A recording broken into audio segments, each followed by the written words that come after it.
তুই কাই মুই কাই মানে তুই মোক কছ তুই কাই আরে মুই তো এটা ফাঁসে গেছু চাদরত পরিয়া বোর্ডের লেখা দেখিতে ভিতরে ঢুকে আইছু তুই ওই লেখা দেখে জঙ্গলত ফাঁসি হ্যাঁ তো তুই না ওই লেখা দেখে আমার জঙ্গলত ফাঁসি আছি 10 বছর ধরিয়া মুই একলা না আরো কয়েকজন আছে টাকা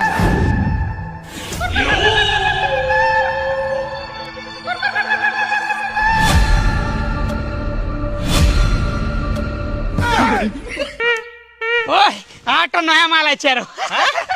এ ফাঁসিছে আচ্ছা ওই এটা তো বার হওয়ার উপায় নাই রে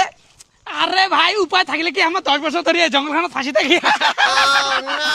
ঢুকুবার রাস্তা আছে নিকলিবার রাস্তা নাই বাজে কথা না মোরকটি ধরো দি কেন পাবা না যাবা নাই কোন না কোন একটা উপায় বার করি মাইস মোরকটি উড়ে আইছো আইছো তিনজন আইছো বাঁচাও ধরো